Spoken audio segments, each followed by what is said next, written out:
Have you ever gone to the doctor with a real concern, only to be told that it was probably aging, anxiety, or hormones? Today, we're talking about how to speak up without showing up in a Viking helmet, although we have considered it. Well, this is Jim, calm, clever, and the guy who once politely steamrolled a specialist into actually listening to him. And this is Tav, unafraid to speak up, and proof that being difficult sometimes just means being your own best advocate. And together we're Unretired AF.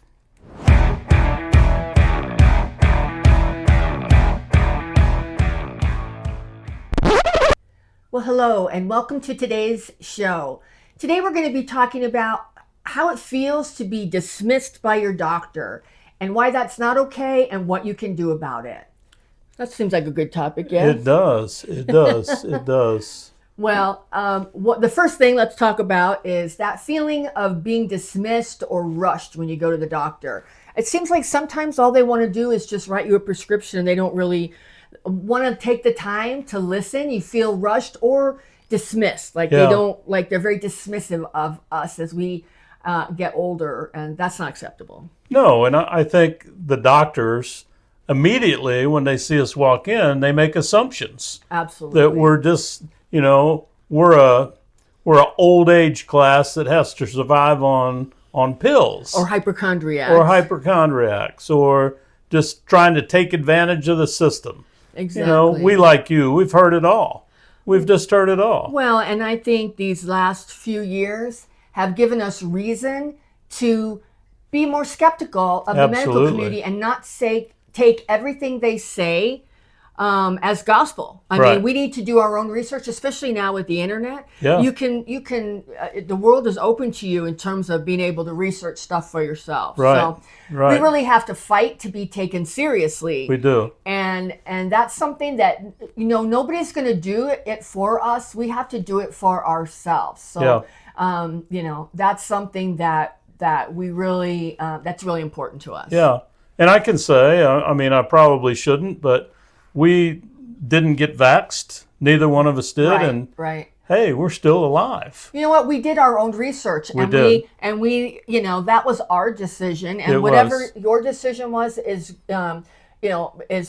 what you should do. I mean, everybody should own their own medical autonomy and take personal responsibility for your own medical decisions. So that means your doctor should be your partner, right? Not your I don't know, not the authority necessarily. Right. Yeah.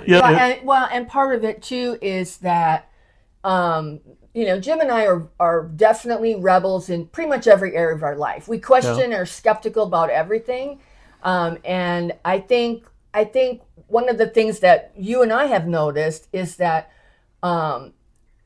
only the rebel people we know and us are the ones who aren't on 5 million prescriptions. It seems like most people go, they don't stand up for themselves, and all they come out with is disappointment, frustration, and a prescription. Right.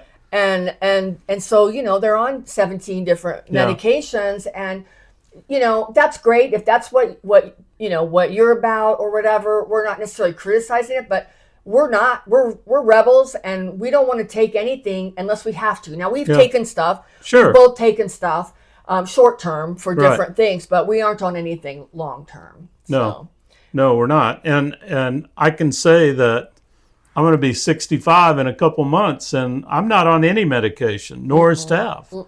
So, I mean, occasionally you'll take a water pill. Occasionally. For short term. I've taken stuff for, like, if I have an infection, I'll take an antibiotic or, short term, but we're not on anything that we're going to be on for the rest of our lives. I guess what we're trying to say in all of this is you and us being seen and heard is our right. Yes. It's our right. Right. You need to find a doctor that'll listen to you. Right.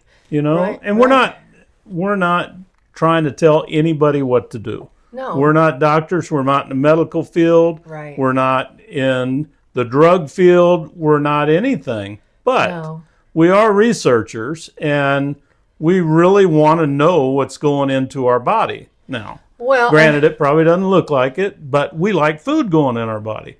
right. But we're working on that too. Well, and one of the things people need to know, and this is just a fact, this is not my opinion, that the number one cause of death in our country is medical mistakes. Right.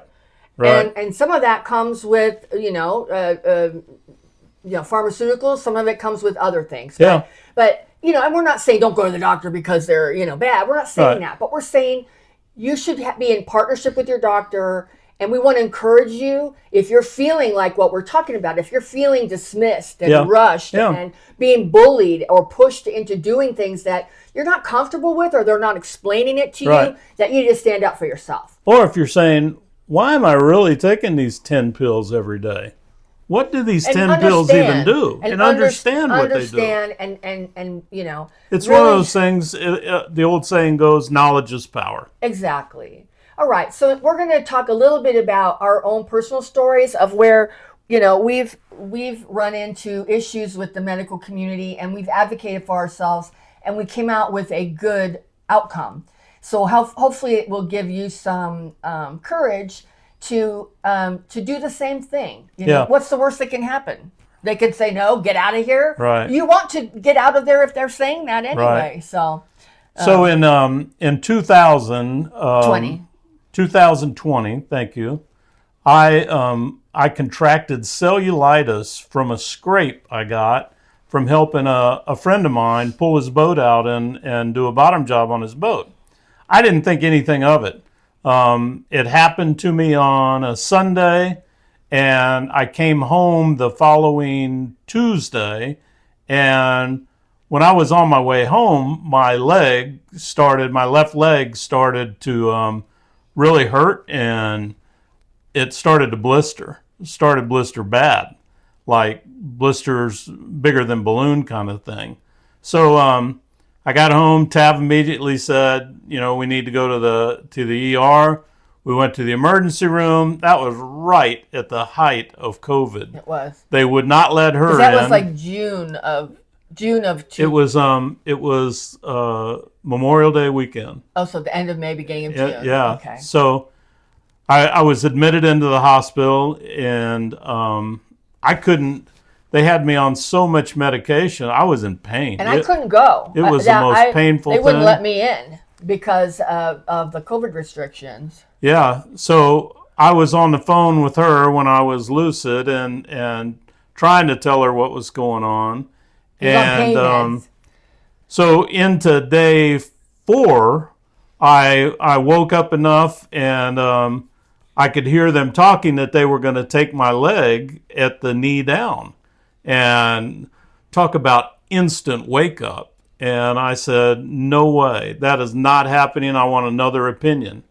I demand another opinion. So I told her, of course, they wouldn't let her in. Oh, but I called the hospital administrator, and we sorted some things out. Right. So there was I think it was an infectious disease specialist. And he stopped by to see what the issue was, and he immediately said, that's cellulitis. Get the man off of everything you're doing, because they kept giving me fluids. And he had such bad edema in his leg, and they kept giving him more fluid. I mean, it was literally blown up to probably 10 inches, if even more than that, and just constantly oozing fluid because the blisters kept breaking. Yeah. So anyway, he got me off they had me on morphine, they had me on all kinds of stuff, put me on 2 strong antibiotics, and within 2 days, it was doing much, much better. Yeah. But they made me, they told me when they were going to release me that I had to come back. And I needed to go to the urgent air clinic. The wound clinic. The wound center. The wound center for the hospital. Which was part of the hospital. Well, what they didn't tell you. Yeah. So we go there, and it's like, okay, we'll be real honest with you. Every time you come here, and we're going to want to see you twice a week, it's $1,500 each time. So and it wasn't covered. and it's 'Cause not it was covered. like it was like a new visit Right. to the ER. They considered it part of the ER type Right. of expense. So it was like a new thing every time. So my sweetheart here, we Yeah. started doing research, and we found this wonder drug called TheraHoney. TheraHoney. And TheraHoney is basically organic honey with something else in it that we were slathering over my leg, and it immediately began to heal. Well, I did a lot of research on the internet and found that there are a lot of burn centers in our Yeah. country that were using the TheraHoney with a lot of success. And even though Jim didn't have a burn, his blisters were similar to how a burn would be in terms of healing. Yeah. And so I did that. I went to the medical supply store and I got the sterile gauze that was impregnated with some sort of a petroleum Right. because it couldn't dry out. That was Right, one of the things right. that they said in my research, that you couldn't let it dry Yeah. out. So we put that on there, then we put the TheraHoney over it so it would go through Yep. the gauze and get to the wound, and Jim's leg healed really well. Yeah, yeah. To where within a month after that, I was functional again Yeah. and not in much pain. So that was tough. You lost about a month of work. I did. And it was really scary, especially with everything going on at that time in the world. Yeah. It was a really Yeah. scary thing. Well, So, tell your story. My story is not quite as dramatic as Jim's, although he might consider that it was for him. When I went through menopause, I went through menopause late. I was 57 when I started going through menopause, which is a little bit unusual, but that's how it was for me. And I felt like something was messed up with my hormones a little bit, which it is when you go through menopause. That's what's happening. And so I went to my doctor, and Jim and I both go to naturopathic doctors. And here in Arizona, naturopathic doctors are regulated just like medical doctors, and they go through medical school just like medical doctors, and a residency and everything. I know every state doesn't have that, so you say naturopathic doctor, and sometimes people are like, oh, no, this is a highly regulated medical field here in Arizona, where we live. And so anyway, I told my doctor what was going on, and she put me on hormone replacement therapy, and they were injections that. Did she give them to me, or did you give them to me? I get both. Okay. She gave you the initial, and then I gave them to you. Okay, so I was getting injections, and then some of them. So she was giving me, I think, progesterone in some form. I can't remember how that was, and then she was giving me testosterone. That was for an injection, and I remember it was my 60th birthday. So this was 2 years ago, when we were going away for my birthday, because it was a big one, the big 60. And we had a wonderful weekend planned away and everything. Well, I had my injection, I think a few days, 1 or 2 days before we went on that trip. And I seriously felt like the Incredible Hulk.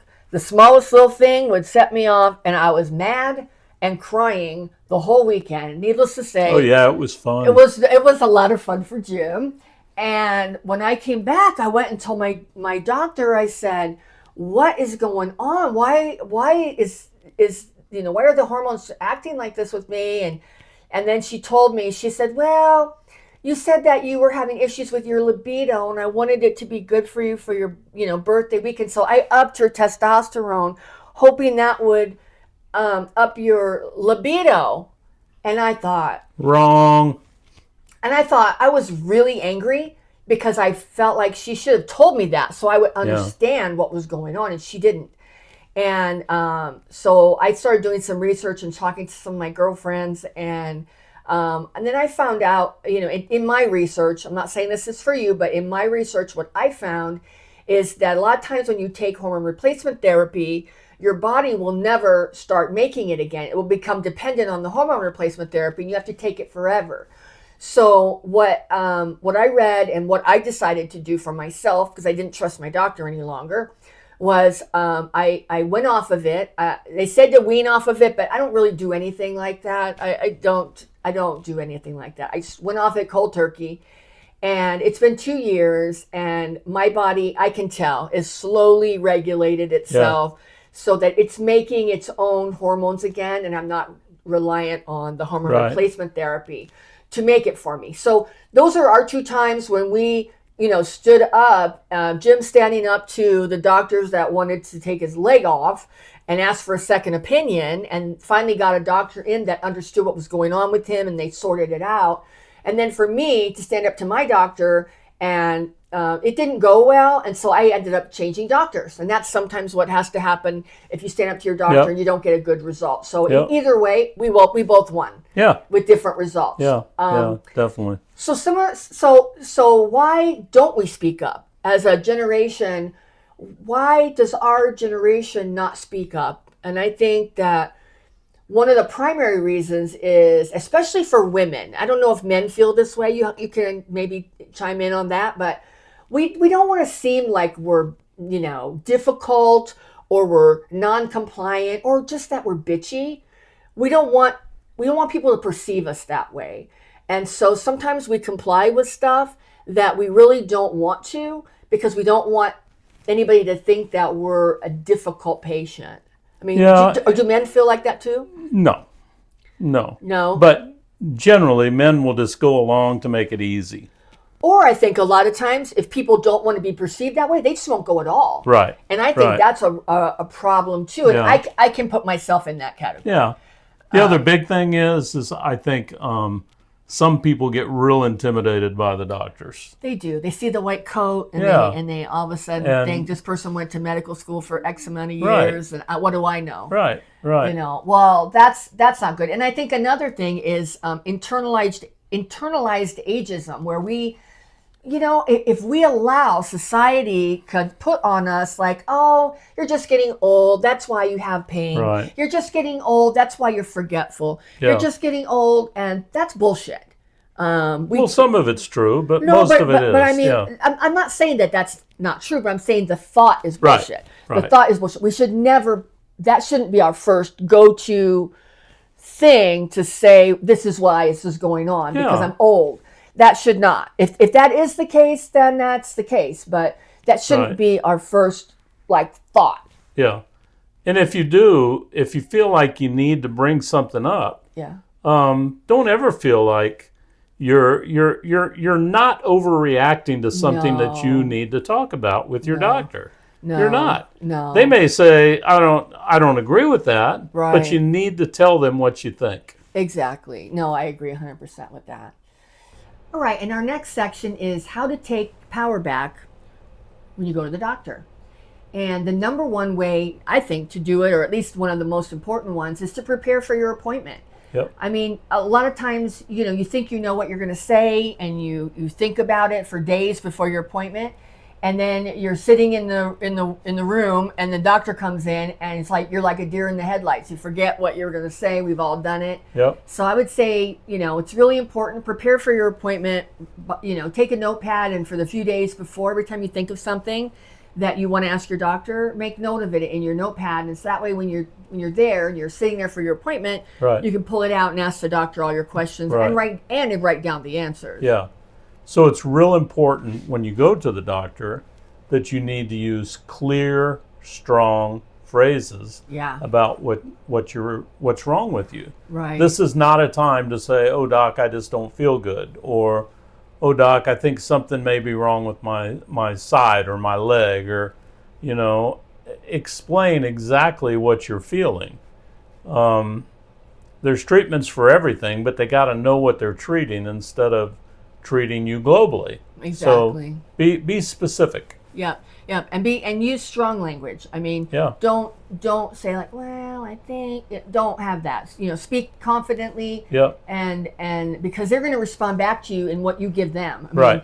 I mean, most people will mirror. So if I speak Yeah. to you in a strong language, you just speak Sure. back to me in a strong language. And another really important way that you can take back your power, especially if you're feeling really bad and you feel like you're not going to catch everything because you are feeling really bad, bring somebody with you. Yeah. Bring your spouse with you for sure. I don't go to the doctor without Jim.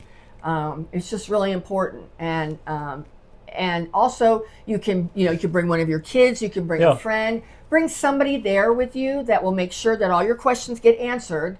and to make sure that they can help you remember everything that the doctor said if you don't remember or don't write everything down. Exactly. So. And, one of the big things is if you have a doctor that's talking in doctor language, a bunch of nonsense, right, ask them right, for notes right, in layman's terms. Right. Make sure it's in writing. Right. So right. Just ask them for a recap of what you talked about. Right. Most of them will do that, but you got to ask. Right. You just have to ask for it. Right. Well, and sometimes it just isn't going to work out. Right. So the next section is when it's time to change doctors. Yeah. And, just keep in mind, you're not married to your doctor. Nope. I don't care if you've been going to them forever. I don't care if they, delivered your babies or whatever. You are not in a relationship with your doctor. Right. It's a business relationship. Never forget, they're in a service industry. You're the customer, and you don't have to keep going to a doctor that is not meeting your needs, not respecting you, and not giving you what you need in terms of at the appointment. Yeah. And that's the big one for us, for me especially, is if you don't feel like the doctor's respecting you, you're paying them good money. Don't put up with that. Find somebody that you can become a partner with. Yeah. Somebody that you trust that speaks your language. They're out there. I promise they are. We found them. Yeah. And it's definitely time to change doctors. If your doctor gets upset because you're trying to advocate for yourself, get rid of them, because your doctor his goal should be for you to get better. And, the doctor is busy. There's no doubt about it. We all know that. They're busy people. But if you are respectful and you've done your research and you print out some stuff, your doctor should be willing to look at it. Well, Even if they don't look at it during the appointment, they should be willing to take it, because you're actually doing them a favor and helping them. As long as you're not pushy and acting like, you're WebMD and, putting them down. There's a way to do it in a respectful way. But well, sure there is. But if they don't like that, you're advocating for yourself, get rid of them. Get a new doctor. You need somebody who's going to be your partner. Like the first time I went to my doctor, my new doctor, after I fired my hormone replacement therapy doctor, the first thing I said to him is, I am not, just to be clear, I'm not looking for you to fix me. I'm looking for us to work together so that I can have, good health, but I'm not looking for you to fix me. And I think in some ways that makes the doctor feel some relief too, that you're taking some personal responsibility. Well, do you remember what he said? No. He laughed. He said, I love it. Oh, okay. Let's do it. Yeah. So because you know what? A lot of times people don't want to make any life changes. Right. They want to get a pill and they want to put all the blame on the doctor if things don't go well. That's not fair either. No. That's not fair either. No. So anyway, don't stay with your doctor if he gets upset or she gets upset if you're advocating for yourself. And if you are advocating yourself and they get mad, don't apologize. No. Absolutely don't apologize. Just tell them, thank you for your service. Yeah. I will be looking for another doctor. Exactly. Or you don't even have to tell them that. Like I didn't tell my doctor. I just found a new doctor. Yeah. There's no reason to have the confrontation. No, you're right. You're right. Unless you feel like it's important for them to know why you're leaving and whatever. But I didn't. And I'm a confrontational person by nature, but I just didn't see the need for it anyway. All right. Well, the takeaway I think from this episode is you don't need a medical degree to question your doctor. No. There's enough information on the internet that we can be pretty good experts on our own body, on ourself. Right. Your doctor doesn't see you very often. They're not an expert on you. You are an expert on you, and you don't need a medical degree to be an expert on you. Right. And don't ever forget that your voice matters. Yes. Your voice definitely matters. They can't help you or diagnose you if you can't be proficient in telling them what you need. So your voice matters. If you feel like your voice doesn't matter to your doctor, get another one. Just get another one. Don't put up with that. Exactly. And don't let it make you feel like you're difficult.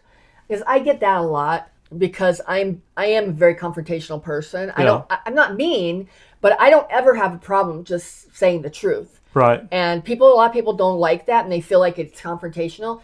But just know you're not being difficult. No. Just because you question things. You're not. So You're not. And you're not alone. No. by any means. No. You know, I'm sure you guys have stories as we have. Yeah. You know, put them in our comments. Share those stories Yes. with us. Yes. So other people can hear your stories and they can read them and say, "Wow, I've gone through that too." Right. And if you have a solution for that, please post that too. Yep. You know, we're trying to make this as easy as we can for people to learn stuff. What happens after 60? Because it's Right. not the same. No, it isn't. It is just not the same. No, So, it isn't. No, it isn't. yeah. Well, and if you like our channel and you enjoy watching us and want to become part of our tribe, please consider subscribing. We would love to have you be part of the Unretired AF revolution. Yeah. And the other thing too, if you have anything in any kind of comment, how we can make our show better, we want you the viewer to be involved in this. Yes. We're coming up with subject titles, but you know, maybe we're missing something that you would like. Yeah. So please put whatever your thoughts are in our comments. I promise we'll read them and get back to you. That's right. Well, we're not slowing down. And neither should you. And together, we're Unretired AF.